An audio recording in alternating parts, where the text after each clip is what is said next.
할렐루야. 예배의 자리에 나오신 여러분을 축복합니다.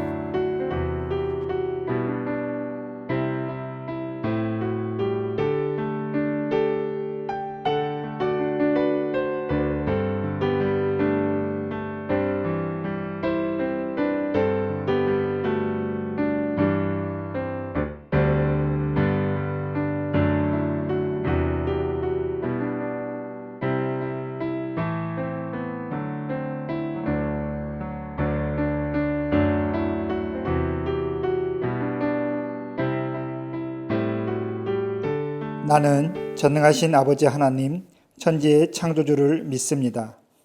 나는 그의 유일하신 아들, 우리 주 예수 그리스도를 믿습니다. 그는 성령으로 잉태되어 동정녀 마리아에게서 나시고 본디오 빌라도에게 고난을 받아 십자가에 못 박혀 죽으시고 장사된 지 사흘 만에 죽은 자 가운데서 다시 살아나셨으며 하늘에 오르시어 전능하신 아버지 하나님 우편에 앉아 계시다가 거기로부터 살아있는 자와 죽은 자를 심판하러 오십니다. 나는 성령을 믿으며 거룩한 공교회와 성도의 교제와 죄를 용서받는 것과 몸의 부활과 영생을 믿습니다. 아멘.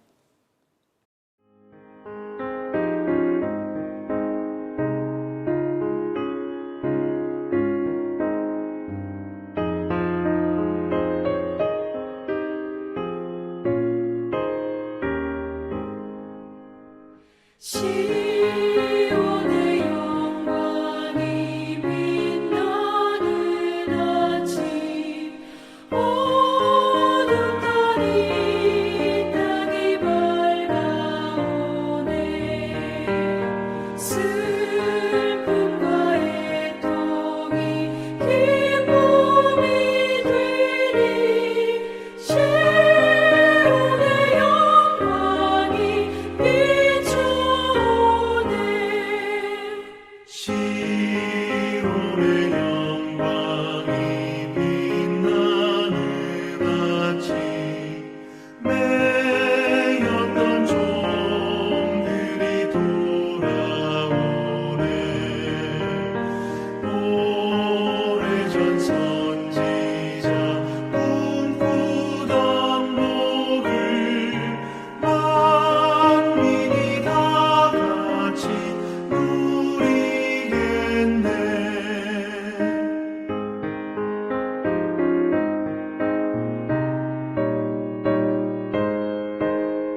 사랑과 은혜가 충만하신 하나님, 거룩한 주님의 날에 주님을 찬양할 수 있는 예배의 자리로 저희를 인도해 주셔서 감사합니다. 하루하루 일상의 모든 일마다 주님께서 함께 하시고 저희를 지켜주시니 감사합니다. 주님께서 저희들을 언제나 바른 길로 이끌고자 하시나 저희의 교만함으로 인해 이리저리 방황한 적이 많습니다. 부족한 저희들을 용서하여 주시고 저희에게 믿음과 순종을 굳건히 할 수 있도록 지혜와 용기를 허락해 주시옵소서. 저희들 각자의 자리에서 온 마음을 다해 주님께 경배와 찬양을 올려드립니다. 성도들이 있는 모든 가정마다 함께 하시어 저희의 정성을 기쁘게 받아주시옵소서. 주님, 저희와 저희를 둘러싸고 있는 모든 일들에 주님의 섭리가 배어 있음을 알고 있습니다. 갑작스럽고 예상보다 길어지고 있는 현재 상황으로 인해 초기에는 원망의 마음을 갖기도 했으나 저희들 내면을 들여다볼 수 있는 시간, 말씀에 더욱 집중할 수 있는 예배, 변화된 세계를 바라볼 수 있는 넓은 시각을 갖게 되었습니다. 저에게 길어 보이는 이 시기가 주님께는 짧은 한순간이라는 점을 인정하오며 주님의 큰 뜻을 위해 이 시기를 주님이 원하시는 방향으로 사용하여 주시옵소서. 주님, 민족의 최대 명절인 추석을 맞이하여 가족 간 사랑이 돈독해지고 가정을 통해서 구성원들의 믿음이 자라나기를 간구합니다. 가족 간 서로 사랑하고 의지하고 서로 배워나가면서 주님의 자녀 하나하나가 주님이 저희에게 주신 세상의 행복을 누리고 주님이 저희에게 맡기신 사명을 감당하게 하시옵소서. 특히 주님의 어린 자녀들과 함께 하시어 이들의 삶에 코로나로 인한 공백이 일어나지 않도록 지켜주시옵소서. 또한 한국과 인도로 떨어져 있는 가정들을 기억하시어 몸은 떨어져 있지만 마음은 함께 하도록 인도하여 주시옵소서. 주님께서 사랑하신 우리 대한민국은 세계 유례가 없는 속도로 성장하며 선진국 반열에 올라섰습니다. 하지만 세대 간, 성별 간, 지역 간, 이념 간, 또한 경제 수준에 따른 분열이 지속되고 있고 또한 제 역할을 해야 할 교회도 사회적 지탄의 대상이 된 사례가 있습니다. 주님께서 관여하시어 조화로운 사회와 신망받는 교회가 될 수 있도록 바로잡아 주시옵소서. 이곳 인도도 또한 잔존하는 신분사회 영향으로 인한 차별이 존재하고 특정 종교 집단이 다른 종교를 탄압하는 사례도 암묵적으로 일어나고 있습니다. 이곳에도 주님 함께 하시어 더 많은 사람들이 주님을 섬기게 되고 고통받는 자 이에서 해방되도록 인도하여 주시옵소서. 주님, 뉴델리 한인교회를 통해 믿음의 성도들을 서로 교제하며 믿음을 키워나가도록 주님께서 항상 함께하여 주시옵소서. 온라인 예배와 매일 묵상을 통해 성도들을 성장시켜 주시옵고 앞으로 있을 대면 예배 시에 한층 성숙한 모습으로 주님의 뜻을 널리 펼칠 수 있도록 도와주시옵소서. 주님의 종 라보성 목사님을 기억하시어 영육 강건함과 더 크신 능력을 더하여 주시고 주님께서 맡겨주신 사명을 굳건히 감당할 수 있도록 함께하여 주시옵소서. 모든 성도들의 마음을 모아 이 예배를 올려드립니다. 주님 기쁘게 받으시고 이 예배에 참석한 성도 하나하나의 진정한 마음을 어루만져 주시옵소서. 감사하며 이 모든 말씀 예수님의 이름으로 기도드립니다. 아멘.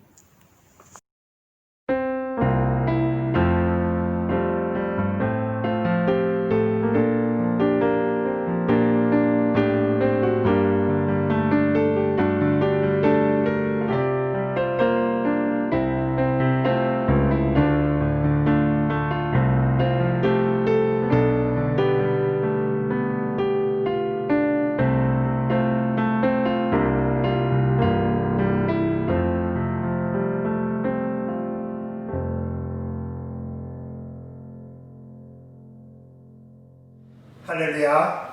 한 주 동안 잘 지내셨습니까? 이 시간에도 하나님의 선하신 은혜가 여러분이 계시는 그 예배의 자리마다 가득하기를 축복합니다. 우리 말씀에 앞서서 가슴에 손을 얹고 함께 기도하겠습니다. 우리의 삶의 주인 되신 하나님 아버지, 이 자리까지 하나님의 그 한없는 사랑의 품 안에 안아주시고 우리가 있는 모든 자리에서 하나님을 바라볼 수 있는 그 믿음 주시니 감사합니다. 언제 어디서나 무엇을 하든지 그리스도인으로 살아가는 그 기쁨과 삶의 모든 상황 가운데서 누릴 수 있는 그 한없는 평안함이 우리 가운데 있도록 주님, 우리 모두에게 은혜를 더하여 주옵소서. 이제 말씀을 듣습니다. 말씀을 전하는 자나 듣는 자 모두의 죄와 허물을 십자가의 보혈로 덮어주시고 오직 하나님의 말씀만 살아있는 시간 되게 하여 주옵소서. 예수님의 이름으로 기도합니다. 아멘. 오늘 우리에게 주신 하나님의 말씀은 사도행전 7장 17절에서부터 37절까지의 말씀입니다. 제가 말씀을 읽겠습니다. 하나님이 아브라함에게 약속하신 때가 가까우매 이스라엘 백성이 애굽에서 번성하여 많아졌더니 요셉을 알지 못하는 새 임금이 애굽 왕 위에 오르매 그가 우리 족속에게 교활한 방법을 써서 조상들을 괴롭게 하여 그 어린아이들을 내버려 살지 못하게 하려 할세. 그때에 모세가 낳는데 하나님 보시기에 아름다운지라. 그의 아버지의 집에서 석 달 동안 길리더니 버려진 후에 바로의 딸이 그를 데려다가 자기 아들로 기르매 모세가 애굽 사람의 모든 지혜를 배워 그의 말과 하는 일들이 능하더라. 나이가 40이 되매 그 형제 이스라엘 자손을 돌볼 생각이 나더니 한 사람이 원통한 일 당함을 보고 보호하여 압제 받는 자를 위하여 원수를 갚아 애굽 사람을 쳐 죽이니라. 그는 그의 형제들이 하나님께서 자기의 손을 통하여 구원해 주시는 것을 깨달으리라고 생각하였으나 그들이 깨닫지 못하였더라. 이튿날 이스라엘 사람끼리 싸울 때에 모세가 와서 화해시키려 하여 이르되 너희는 형제인데 어찌 서로 해치느냐 하니 그 동물을 해치는 사람이 모세를 밀어뜨려 이르되 누가 너를 관리와 재판장으로 우리 위에 세웠느냐? 네가 어제는 애굽 사람을 죽임과 같이 또 나를 죽이려느냐 하니 모세가 이 말 때문에 도주하여 미디안 땅에서 나그네 되어 거기서 아들 둘을 낳으니라. 40년이 참에 천사가 시내산 광야 가시나무 떨기 불꽃 가운데서 그에게 보이거늘 모세가 그 광경을 보고 놀랍게 여겨 알아보려고 가까이 가니 주의 소리가 있어 나는 내 조상의 하나님 즉 아브라함과 이삭과 야곱의 하나님이라 하신대 모세가 무서워 감히 바라보지 못하더라. 주께서 이르시되 내 발에 신을 벗으라. 내가 서 있는 곳은 거룩한 땅이니라. 내 백성이 애굽에서 괴로움 받음을 내가 확실히 보고 그 탄식하는 소리를 듣고 그들을 구원하려고 내려왔노니 이제 내가 너를 애굽으로 보내리라 하시니라. 그들의 말이 누가 너를 관리와 재판장으로 세우느냐 하며 거절하면 그 모세를 하나님은 가시나무 떨기 가운데서 보이던 천사의 손으로 관리와 속량하는 자로서 보내셨으니 이 사람이 백성을 인도하여 나오게 하고 애굽과 홍해와 광야에서 40년간 기사와 표적을 행하였느니라. 이스라엘 자손에 대하여 하나님이 너희 형제 가운데서 나와 같은 선지자를 세우리라 하던 자가 곧 이 모세라. 아멘. 할렐루야. 이 시간 하나님의 선하심과 인자하심이 여러분이 있는 지금 그 자리마다 가득하기를 다시 한번 축복합니다. 예수님께서 십자가에 돌아가신 이후에 제자들의 마음은 참 약하여졌습니다. 십자가의 사건을 그 은혜를 누리고 나서 부활하신 예수님을 만나게 되었지만 그때에도 제자들의 마음에는 여전히 의심과 불안함이 있었다는 것입니다. 오죽하면 도마는 예수님의 몸에 손을 대어보고 나서야 예수님을 믿게 되었겠습니까? 제자들이 그러할진대 예수님을 직접 눈으로 보지 못한 사람들은 오죽이나 더 약한 믿음이었을까 생각됩니다. 사람들의 마음에 그 의심과 불안함이 가시게 된 것은 바로 사도행전 2장에서 나타난 오순절 다락방의 성령의 역사입니다. 성령 하나님을 만나게 되어서야 바로 그러한 믿음의 체험을 하게 되었을 때 그들의 눈은 비로소 온전한 믿음의 눈으로 변하게 되었습니다. 그래서 그들은 그 성령 하나님께 주시는 믿음의 확신을 가지고 자신이 살아가는 삶의 모든 자리를 하나님 나라의 삶으로 살아가게 되었지요. 그것이 바로 사도행전 2장 오순절 성령 강화 사건 이후에 나타난 초대교회 공동체의 삶의 모습입니다. 아낌없이 서로가 서로의 것을 다 나누고 그 안에 가난한 자가 없게 하여 말씀을 서로 전하고 그 말씀이 그들에게 들려주는 대로 말씀이 자신을 이끌어 가는 대로 하나님 나라의 삶을 담대히 전하며 살아가게 되었던 것이죠. 그러면서 그들은 십자가에서 달려 죽임을 당하셨던 그 예수 그리스도가 수천 년 동안 자신의 부모 세대로부터 전해 내려왔던 그 전설 속의 메시아였다라는 것을 많은 이들에게 담대히 전하게 됩니다. 그러면서 먼저 자신들의 과거의 모습, 말씀을 알았지만 그리고 그 말씀을 알고 자신들의 삶의 모습대로 그저 자신의 의지대로 살아갔던 그 삶의 모습에서 되돌아서서 이 땅에서 하나님 나라의 현실을 살아가기 위해 그들은 한없이 정말 최선을 다해서 노력했던 것입니다. 그렇게 말씀을 이 땅의 현실 가운데서 이루어가는 삶이 바로 은혜와 진리가 충만하여 서로가 서로를 섬기는 삶입니다. 사랑하는 여러분, 반복해서 말씀드리지만 우리의 믿음은 내 마음이 흔들리고 마음이 불안정할 때 잠시 말씀을 가져다가 내 자신을 위로하고 내 자신을 오뚜기처럼 좀 바로잡는데 그렇게 만족하는 삶이 분명히 아닙니다.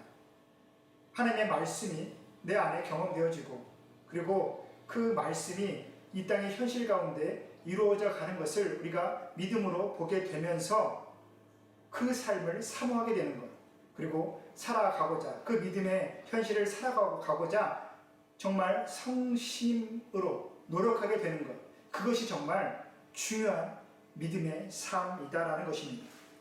실제로 경험하는 것, 믿음의 현실을 살아가는 것이 정말 우리에게 중요한 삶의 스토리입니다. 그것은 누가 가르쳐 주거나 또한 누가 굳이 이끌어 주는 것이 아니죠. 초대교회 성도들도 마찬가지입니다. 그들은 나면서부터 요즘으로 말하면 모태신앙이었고 꾸준하게 예배를 통해서 또한 말씀을 들어오며 말씀을 익숙하게 배워왔던 사람들입니다. 하지만 그들도 성령 하나님을 만나고 나서야 진정한 하나님 나라의 삶이 무엇인지, 믿음의 현실을 살아가는 것이 무엇인지를 그들은 깨닫게 되었습니다. 그래서 아낌없이 자신의 것을 나누고 주변을 돌아보며 하나님의 선한 뜻이 이 땅 가운데 전해질 수 있도록 자신의 삶을 드리는 삶을 그들은 그때서야 살 수 있었던 것입니다. 하지만 오늘 스데반을 재판하고 있는 이 사람들은 그러한 변화된 믿음의 현실을 온전히 바라보지 못하고 있습니다. 지난주에 말씀드렸지만 지금 이 재판장 안에 있는 사람들은 당대의 종교 지도자들, 율법학자들, 성경 교사들입니다. 누구보다도 성경을 잘 아는 사람들이다라는 것이죠.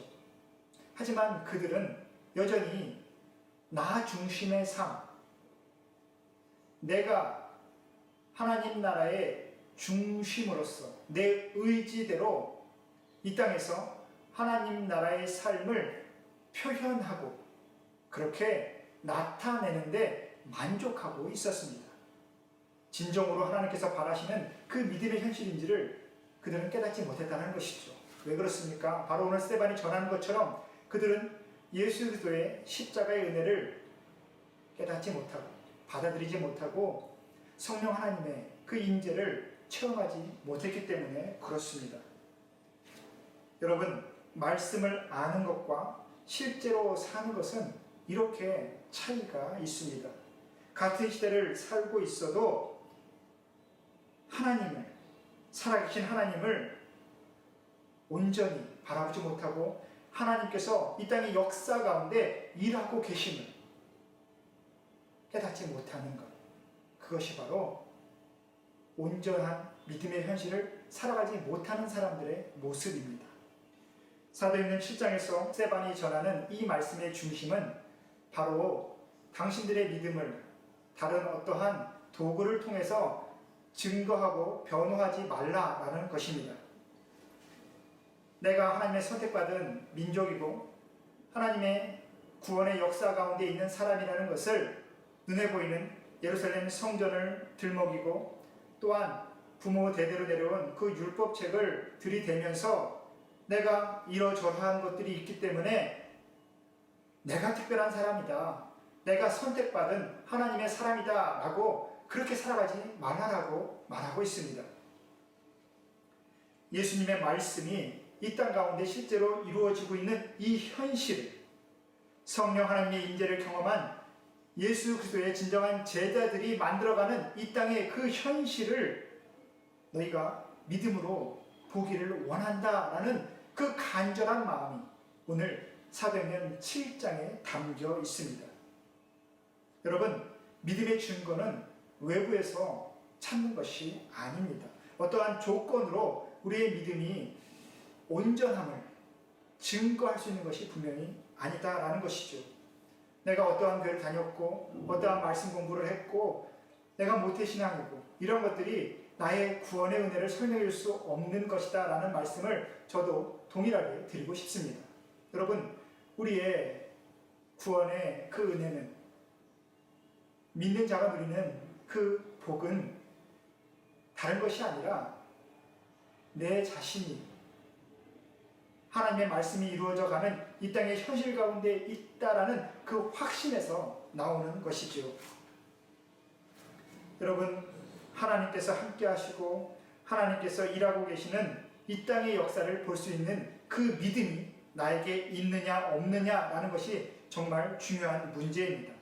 오늘 스데반은 성령 하나님께서 자신의 삶을 변화시킨 후에 지금까지 읽어왔었던 그 구약의 말씀이 새롭게 깨닫게 되었다라는 것을 지금 여러 사람들에게 증언하고 있습니다. 여러분, 믿음은 변호하는 것이 아닙니다. 내가 살아난 대로 그 사실을 전하는 것, 그것이 바로 우리의 믿음의 간증 아니겠습니까? 그러면서 오늘 그는 17절 말씀에 모세의 이야기를 이렇게 풀어냅니다. 모세가 태어나는 시기는 바로 하나님이 아브라함에게 약속하신 그 언약이 성취되기 위하여 때가 가까워진 그 시점이었다라는 말씀을 먼저 전하고 있습니다. 창세기 12장에서 하나님께서 아브라함에게 내가 너로 큰 민족을 이루고 복의 근원이 되어 너로 인하여 이 땅의 모든 민족이 복을 받게 하겠다라는 그 말씀, 내 자손의 수가 창대하게 되리라는 그 약속의 말씀이 이루어지는 그 때가 바로 모세가 태어나는 시점이었다라는 말씀입니다. 애굽이라는 그 강대국의 지배하에서 고달픈 식민지의 삶을 살아가던 이스라엘 백성들의 수가 매우 많아져서 번성하게 되었습니다. 그것은 분명히 약속의 말씀이 이루어지기 위한 사전 준비 단계였는데 요셉을 앓지 못하던 애굽의 왕은 그것이 자신의 이익을 훼손하고 자신의 왕위를 위태롭게 만드는 아주 위험한 상황이다라고 그렇게 받아들이게 되었습니다. 그래서 아주 교활한 방법으로 이스라엘 백성들을 탄압하게 되는데, 말씀해 보시면 사람으로서는 도저히 할 수 없는, 사내 아이가 태어나면 바로 죽여버리는 그 악랄한 계책을 바로 생각해내어 실행하게 되었다는 것이죠. 여러분, 같은 시대를 살아가고 동일한 현실을 바라보지만 믿음이 있는 사람, 하나님의 언약이 성취되는 것을 깨달아 아는 사람과 하나님을 모르는 사람의 그 역사관, 그 현실과는 이렇게 큰 차이가 있는 것입니다. 여러분은 요즘 같은 시대에 하나님께서 살아 계심을, 아니 하나님께서 일하고 계심을 여러분 믿고 계십니까? 하나님의 말씀이 이루어지는 때가 바로 지금이라고 여러분 확신하고 계십니까? 아니면 하나님께서 손 놓고 그저 방관자처럼 하나님께서 쉬고 계시는가 라고 생각하고 계십니까? 요셉이 죽고 이스라엘 백성들이 400년 동안 하나님을 찾고 찾았습니다. 그러면서 자신의 자녀에게, 자신들의 후손들에게 끊임없이 우리의 조상 아브라함의 언약이 반드시 이루어지리라 라는 그 확신을, 그 믿음의 확신을 아마 그렇게 대를 이어서 전해왔을 것입니다. 그러면서 어떤 이들은 그 하나님의 언약이 성취되는 그때를 기다렸을 터이고, 어떤 이들은 아마 의심과 불안함으로 그 믿음을 포기하고 있었을지 모릅니다. 하지만 우리는 오늘 말씀을 통해서 알 수 있습니다. 그 400년 동안이 바로 하나님의 언약이 준비되고 이루어지는, 성취되어지는 그 과정 가운데 있었던 시간이라는 것을 우리는 오늘 말씀을 통해서 다시 한번 알 수 있다는 것이죠. 하나님의 말씀은 언제나 현재 진행형입니다. 저와 여러분이 이 시대를 살아가면서 너무 좌절하거나 낙심하거나 노여하거나 슬퍼할 필요가 없다라는 말씀을 꼭 드리고 싶습니다. 왜냐하면 하나님께서는 지금도 분명히 일하고 계십니다. 그리고 말씀을 성취해 가고 계십니다. 믿음이 있다라는 것은 바로 하나님께서 이 시대의 현실 가운데 역사하고 계심을 믿느냐, 볼 수 있느냐, 바로 그것이 정말 중요한 문제입니다. 부디 저와 여러분이 이 믿음의 눈이 확실하게 띄어 있기를 다시 한번 소망합니다. 모세는 애굽의 왕자로서 자라면서 당대의 학문과 그 지혜에 통달하게 되었다라고 말씀은 기록하고 있습니다. 그리고 특별히 자신의 친어머니와 누이의 손에 자라면서 자신의 민족 히브리의 역사와 또한 하나님의 말씀을 늘상 접하며 살아왔을 것입니다. 그래서 그는 하나님께서 함께 하심으로 자신이 하나님의 언약의 때를 살아가고 있다는 것을 확신하게 되었지요. 23절 보시면 그가 자신의 나이 40이 되었을 때 자신이 민족을 돌볼 마음을 갖게 되었고, 24절 동족 한 사람이 억울한 일을 당하게 되었을 때에 하나님의 언약의 때를 이루기 위해서 스스로 결단하게 됩니다. 하지만 여기서 모세의 인간적인 실수가 드러나게 되지요. 25절 말씀 보시면 하나님께서 자기의 손을 통하여 구원해 주심을 다른 이들이 깨달을 것이다 라는 것을 자기 스스로 확신하게 됩니다. 하나님의 역사를 자신의 힘으로 나타내려 했다라는 것이죠. 자신의 높은 지위, 자신의 학문, 자신의 능력으로 하나님의 구원의 때를 내가 스스로 이루어 가겠다라고 그는 그렇게 스스로 다짐했다라는 것입니다. 우리의 믿음이 엇나갈 때가 바로 이 시점입니다. 하나님의 말씀이 내 귀에 들려지고 내 영혼의 중심에, 내 마음의 중심에 들어와 내 삶을 움직이게 되었을 때에 우리는 그 순수한 믿음의 열정으로 무엇인가 행동하려고 애쓰게 됩니다.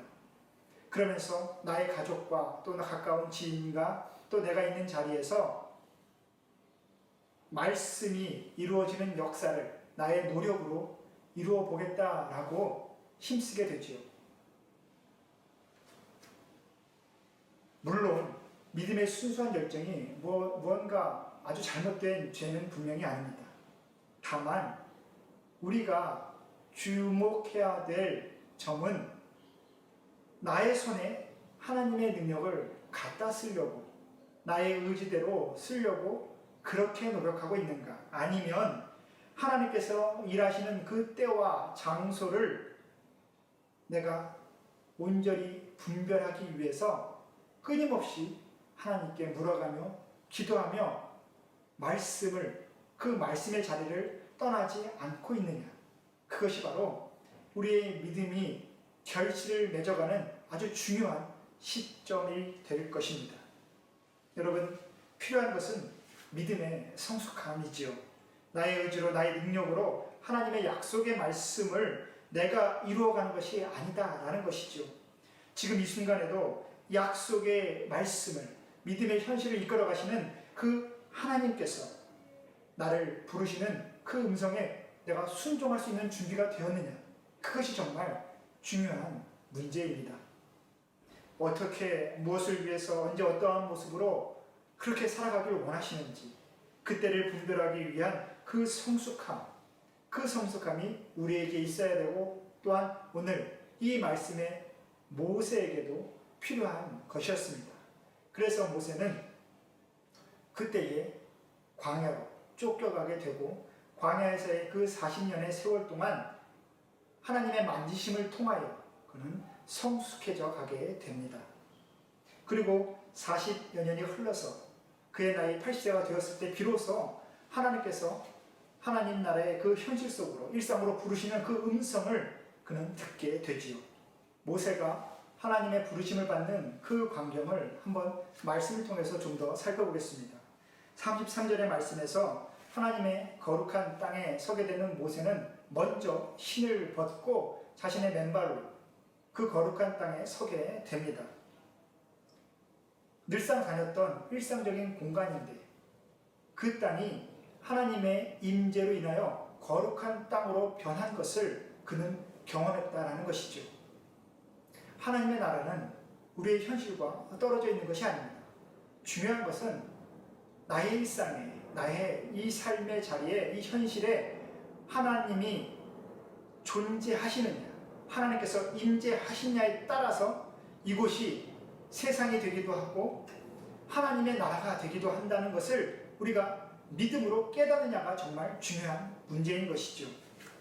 우리가 늘상 살아가던 일상적인 이 현실이 하나님께서 존재하시는 그 현실이 되는 것을 경험하게 되면 그때에 우리는 이 땅 가운데서 일하고 계시는 하나님을 만나게 됩니다. 그리고 그 하나님 나라의 삶 속에서 부르시는 그 음성을, 하나님의 그 일상으로 초대하시는 그 하나님의 음성을 그때서 우리는 듣게 된다라는 말씀이죠. 그리고 그렇게 믿음의 현실 속으로 들어가게 될 때 우리가 해야 될 그 준비는 나를 덮고 있는 그 모든 것들을 벗어내는 것입니다.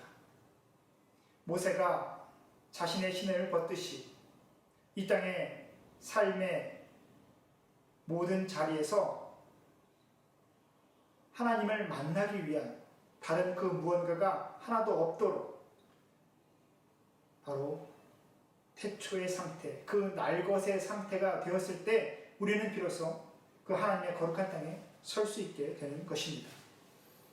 그래서 우리에게 십자가의 보혈로 정결케 되는 그 역사가 필요한 것이고, 또한 우리가 깨끗이 씻겨나가 성령 하나님의 은혜로 새롭게 태어나는 그 세례의 그 은혜가 우리에게 필요한 것입니다. 그래서 자신을 덮고 있는 모든 것들을 벗어내고 하나님의 부르신 가운데 온전하게 순종하게 되었을 때 모세는 비로소 하나님께서 함께 하시는, 하나님께서 동행하셔서 하나님 나라의 역사를 이 땅 가운데 실현해가는 그 위대한 사명을 그는 실현해 가게 됩니다. 그렇게 하나님의 손에 이끌려 애굽으로 들어간 모세가 그 땅 가운데서 실현하게 되는 그 10가지 재앙도 다른 것이 아니라 바로 하나님의 살아계심을 그 땅 가운데 드러내는 하나의 중요한 믿음의 역사였다라는 것을 우리는 다시 한번 짚어봐야 합니다. 하나님께서는 우리의 현실 가운데 분명히 일하고 계시고 또한 함께하고 계십니다. 하나님의 그 열심을 하나님께서 말씀하신 대로 그 말씀을 성취해 가시려고 열심히 일하시는 그 모습을 우리가 바라볼 수 있는 것이 바로 믿음의 복인 것이죠. 하지만 그렇게 하나님의 손에 이끌려 출애굽의 역사를 감당하게 된 모세였지만 백성들은 끊임없이 그를 인정하지 않고 배척하게 됩니다. 35절 말씀 보시면 당시에 백성들이 모세를 어떻게 대했는지 우리가 알 수 있습니다. 누가 너를 관리와 재판장으로 세웠느냐? 단순한 거절이 아니죠. 사람을 죽인 살인자 주제, 너의 과거를 내가 다 알고 있는데 이제 와서 내가 우리의 지도자가 되려고 하느냐? 너의 역량을 믿을 수가 없다. 어떻게 보면 비웃고 조롱하며 끝까지 모세의 그 믿음을, 그 소명을 무시하는 것이 바로 이스라엘 백성들의 그 자세였다라는 것입니다. 39절에 보시면 계속해서 그러한 백성들의 그 배척하는 모습, 모세를 인정하지 않았던 그 모습이 어떻게 드러나고 있는지 우리는 알 수 있습니다. 39절과 40절입니다. 우리 조상들이 모세에게 복종하지 아니하고자 하여 거절하며 그 마음이 도리어 애굽으로 향하여 아론더러 이르되 우리를 인도할 신들을 우리를 위하여 만들라. 애굽 땅에서 우리를 인도하던 이 모세는 어떻게 되었는지 알지 못하노라 하고. 언뜻 이 말씀을 읽으면 어떠한 느낌이 드십니까? 39절은 이 미묘한 차이를 이렇게 표현합니다. 백성들이 모세에게 복종하지 아니하고자 하여 거절했다. 어떠한 말씀이냐면 의지적으로 모세를 배척했다라는 표현입니다. 하나님께서 리더로 세웠는데 하나님께서 모세를 대면하여 보면서 모세를 통하여 하나님의 말씀을 듣게 하는데도 불구하고 백성들은 그 모세를 인정하지 않았습니다. 그런데 35절을 다시 보게 되면 이것이 단순히 우연한 어떠한 사건이 아니었다는 것을 우리는 이해할 수 있습니다. 35절에 모세를 지칭하는 표현을 다시 한번 주목해 보십시오.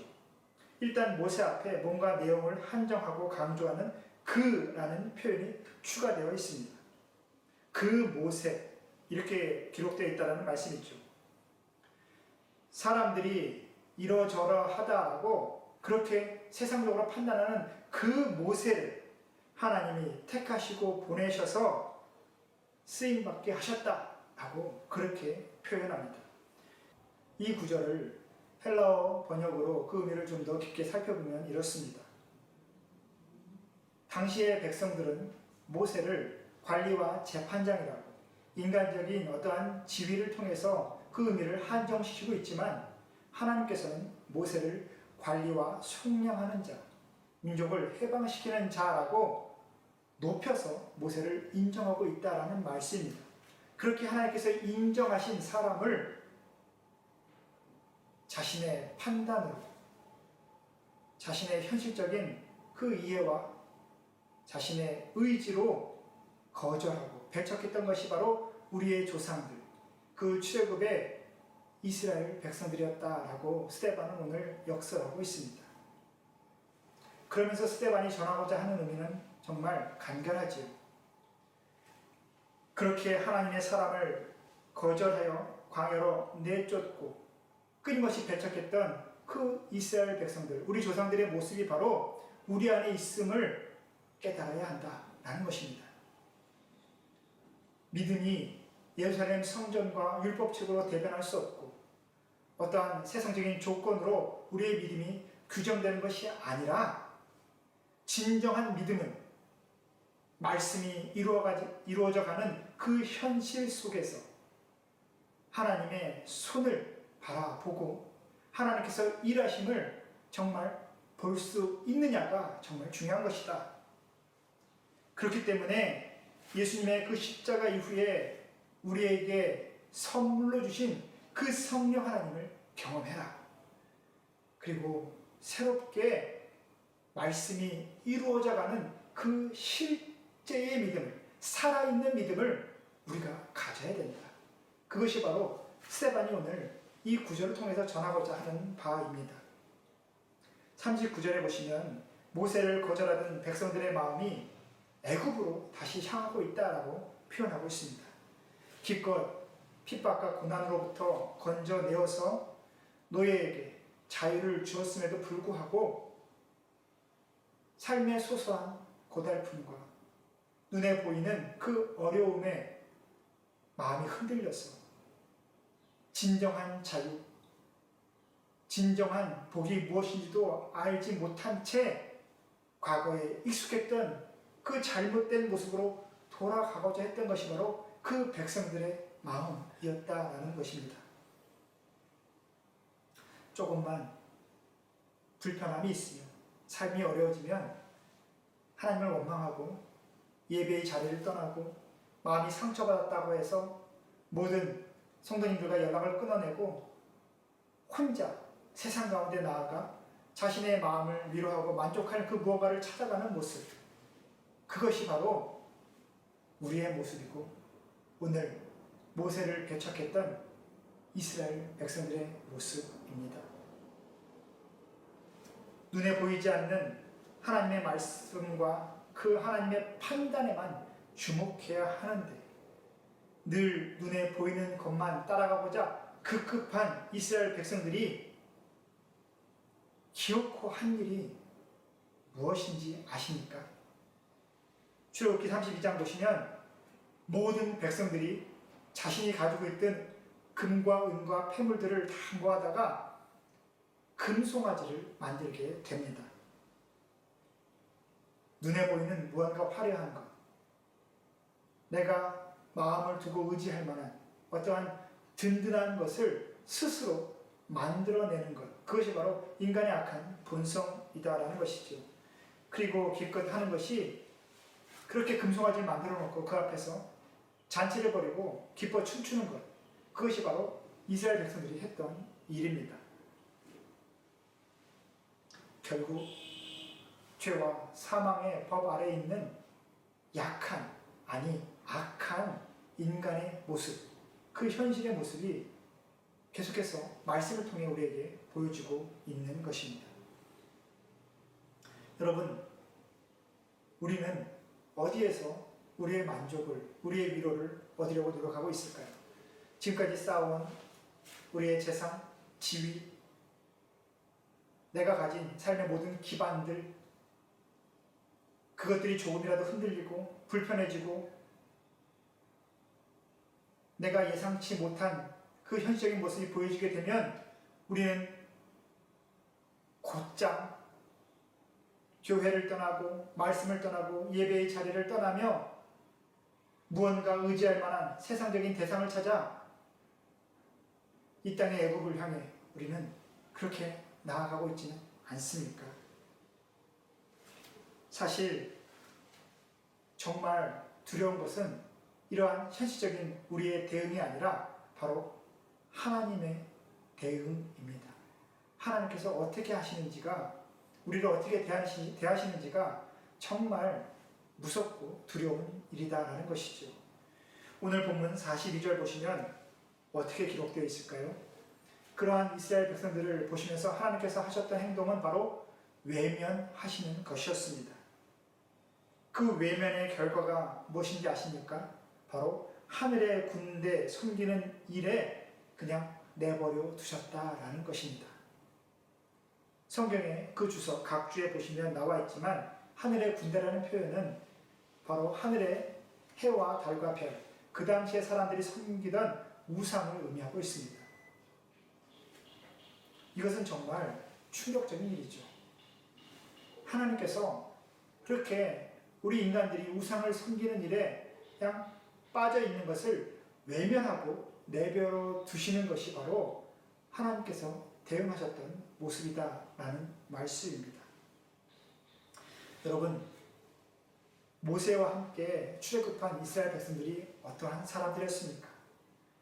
하나님께서 400여 년 동안 언약을 성취하시기 위해서 준비하셨고, 그리고 그 언약의 결실이 맺어가기 위해서 그 언약의 결실이 맺어지는 그 시기에 중심이 되는 민족으로 이끌어내셨던 사람이 바로 그 당시에 이스라엘 백성들이었습니다. 근데 하나님께서 그들이 눈에 보이는 것들을 섬기며 살아가고자 애쓸 때, 그렇게 결단했을 때 하나님께서는 그저 내버려 두셨습니다. 처음부터 그렇게 했을까요? 아니면 단 한 번의 잘못으로 그렇게 하나님께서 대응하셨을까요? 아니죠. 끊임없이 훈계하셨고 책망하셨고 끊임없이 안아주셨는데, 그럼에도 불구하고 끊임없이 흔들리자 하나님께서는 그들을 내버려 두셨다라는 말씀입니다. 그러면서 선지자들의 입을 통하여 그때 그들이 광야에서 어떠한 삶을 살았는지 42절에서 이렇게 말씀하십니다. 이스라엘의 집이여, 너희가 광야에서 40년간 희생과 제물을 내게 드린 일이 있었느냐? 무슨 말씀일까요? 너희가 40년 동안 광야에서 다닐 때에 나에게 예배 드린 일이 있었느냐? 나에게 나온 일이 있었느냐? 라고 하나님께서 그렇게 책망하셨다라는 말씀입니다. 여러분, 출애굽한 이스라엘 백성들이 광야에서 하나님께 예배를 안 드렸을까요? 물론 하나님께서 하나님의 존재가 이 땅 가운데 드러날 때에 생명을 가진 이 땅의 모든 것들이 하나님을 바라볼 수 없기에 하나의 회막에서 모세를 대면하여 만나시고, 그리고 그 모세를 통하여 하나님의 말씀을 끊임없이 전하였습니다. 그리고 백성들이 그때에 하나님의 영광으로 빛나는 모세를 직접 눈으로 보지 못했지만 엎드려 모세의 입을 통해 전해지는 그 말씀을 듣고 하나님을 섬기며 분명히 예배하였습니다. 그런데도 불구하고 하나님께서는 그 모든 예배를 내가 받은 일이 없다라고 지금 확언하고 계십니다. 정말 충격적인 말씀이죠. 보이지 않는 하나님을 인정하고 하나님 앞에서만의 그 삶을 살아가지 않는다라면 우리의 예배는 하나님께 드린 것이 아니다라는 말씀입니다. 하나님께서 받지 않으시는 예배, 그 예배를 우리가 드리고 있지는 않았을까요? 광야의 그 40여 년의 세월이, 그 고달픈 광야에서의 그 어려운 시절이 그냥 우상 숭배했던 의미 없는 세월로 치부되어 버리는 그 결과가 지금 이스라엘 백성들에게 닥쳤다라는 말씀입니다. 아무리 예배드리고 아무리 기도하고 아무리 물질을 하나님 앞에 예물을 드렸어도 하나님은 그때의 그 모든 행위를 우상 숭배로 규정해 버리셨다라는 것이죠. 왜냐하면 자기들 멋대로 신을 만들고 자기들 멋대로 하나님의 예배를 규정하고 본인들 멋대로 자신들의 판단으로 자신들의 의지로 하나님 앞에 나왔기 때문에 그때의 예배가 하나님 앞에 의미 없는 하나의 시간이었다라는 것, 그것이 바로 우리가 깨달아야 될 정말 중요한 상황입니다. 여러분, 하나님께서는 사람을 회초리가 아닌 시간으로 다스린다라는 말씀이 있습니다. 내버려두면 시간은 흐르게 되어 있지요. 그리고 그의 인생 전부가 의미 없는 삶이 되어버린, 하나님 없는 삶이 되어버리는 그 결과를 결국엔 본인 스스로 지게 되는 것입니다. 여러분, 하나님께서 기다리시면서 끝까지 인내하시고 우리를 받아주시고자 끊임없이 나아오시는 그 하나님의 열심을 우리가 무시하지 않기를 바랍니다. 하나님께서는 하나님의 언약이 성취되기까지, 하나님의 말씀이 우리의 삶을 통해서, 아니 나를 통해서 이 땅 가운데 드러나기까지 우리를 포기하지 않고 계십니다. 그런데 우리가 끊임없이 세상 가운데 그저 조금이라도 흔들림이 있고 불안정해지면 하나님을 온전히 신뢰하지 못하고 세상 가운데 의지할 바를 찾아 나가는 것처럼 그렇게 살아가게 될 때에 우리의 예배는 무의미한 예배가 되고 우리가 드리는 시간과 모든 물질은 하나님께서 받지 아니하시는 것이 되고 말 것입니다. 여러분, 정말 행복한 것은 하나님의 회초리를 맞을 때입니다. 하나님의 채찍을, 정말 인생 채찍을 맞을 때가 행복한 것이죠. 하나님께서 돌아올 수 있는 가능성을 갖고 계시는 것이기 때문에 그렇습니다. 자녀들도 그렇지 않습니까? 때려서라도 말을 듣는 자녀라면 우리는 회초리를 들지요. 하지만 아무리 야단을 쳐도 또 아무리 책망을 하고 매를 들어도 변하지 않을 것 같은 자식은 결국 포기할 수밖에 없는 것입니다.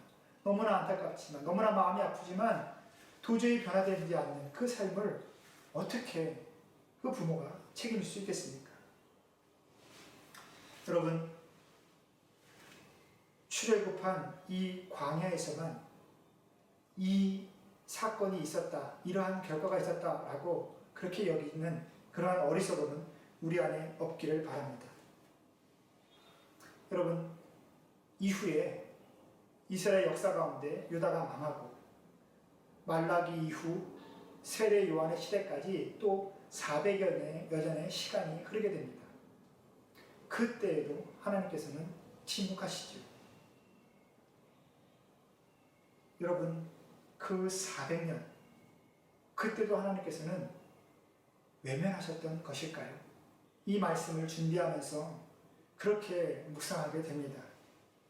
제 삶을 보면서 아무 문제 없이 그저 평안하다라고, 조금 잘못하고 흔들리고 세상 가운데에 내게 좋은 것, 내가 만족하는 것을 그렇게 찾아가고 있으면서 아무 문제 없다라는 것을 내가 자랑스럽게 여기고 있는지, 아니면 하나님께서 외면하고 계시지는 않을까, 내버려 두고 계시지는 않는 것일까, 내가 정말 하나님의 손에 이끌림 받고 있는가, 내가 정말 간절하게 하나님의 손을 붙잡고 있는가, 그것을 정말 깨닫기를, 다시 한번 새롭게 깨닫기를 소망하는 마음을 갖게 되었습니다. 역시 여러분, 기도하고 계십니까? 하나님의 말씀에 귀 기울이시면서 살아가고 계십니까? 아무 문제 없는 삶, 그 삶이 반드시 복된 삶은 아닐 것입니다. 내 인생 전부가 하나님의 외면 속에 광야로 맞춰질 수도 있는 것이다 라는 것, 우리는 그 경각심을 다시 한번 새겨봐야 합니다. 단순히 저와 여러분을 뭔가 자책하고 설교가 질책하고자 하는 말씀은 분명히 아닙니다. 다만 이 땅의 한국교회를 생각하며, 이 땅의 교회를 생각하며 우리가 지금까지 그 평안함 속에 너무 취해온 것은 아닌지, 자아도취하여 그저 이 현실적인 어떠한 만족감 가운데 잘하고 있다라고 스스로 의지적으로 판단하는 것은 아닌지 돌아보게 되었다라는 말씀을 지금 드리고 싶은 것입니다. 여러분, 하나님을 믿는 신앙은 사람을 의식하면서 사람들의 어떠한 판단과 사람들의 거절, 또 사람들의 어떠한 기호에 어긋날까봐 두려워하면서 그렇게 노심초사하는 그러한 약한 신앙이 아닙니다. 그러한 신앙으로는 절대 이 믿음의 현실을 살아갈 수 없는 것이죠. 세상 그 누구도 또 그 무엇도 나를 하나님의 손에서부터 끌어낼 수 없도록 우리는 마음의 중심을 하나님의 말씀 가운데 깊이 뿌리내려야 하겠습니다. 여러분, 하나님께서는 지금 이 순간에도 일하고 계십니다.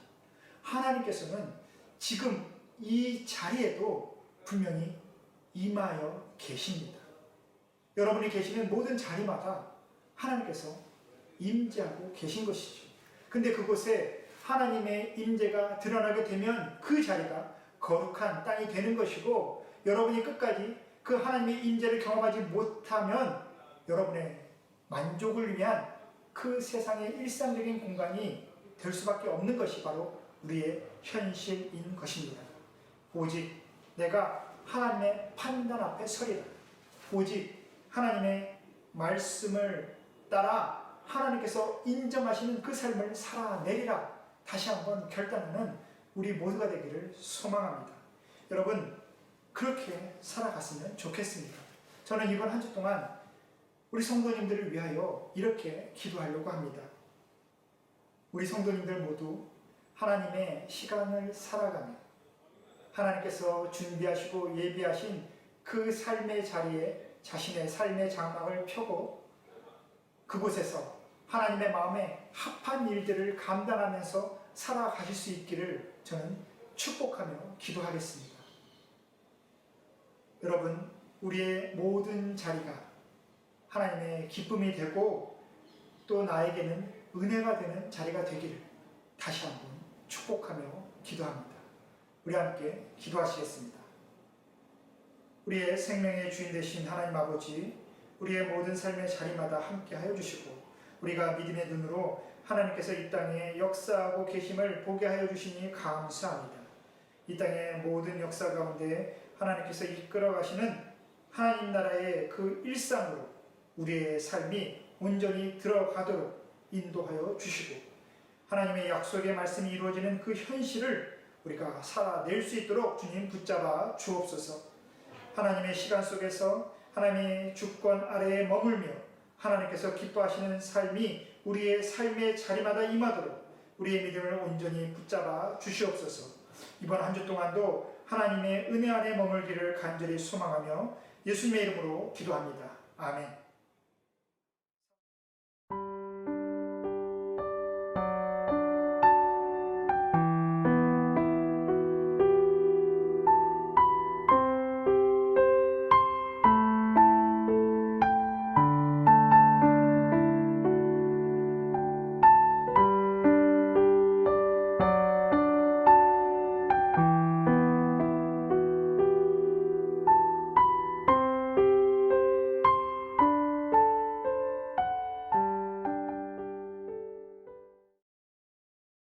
사랑과 은혜가 많으신 하나님 아버지, 이 시간 이 땅에서 성실히 수고하여 얻은 재물을 하나님께 드립니다.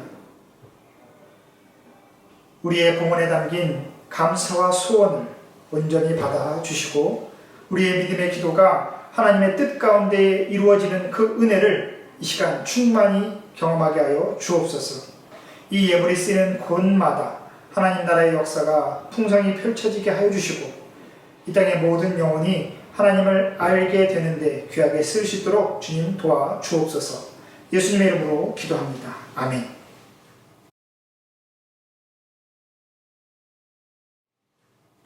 이제는 우리 주 예수 그리스도의 은혜와 하나님 아버지의 다없는 사랑과 성령 하나님의 감동, 감화, 교통하심의 역사가 하나님께서 이끌어 가시는 이 땅의 역사를 믿음의 눈으로 바라보며 하나님의 뜻이 이루어지는 현실을 함께 살아가기로 결단하는 이곳에 있는 모든 성도들의 삶의 자리 위에, 그리고 하나님의 긍휼하심이 아니면 단 한순간도 온전히 살아갈 수 없는 이 땅의 모든 영혼들과 그들을 섬기는 주의 종들, 그 교회들 위에 지금부터 영원히 함께 하시기를 간절히 축원하옵나이다. 아멘.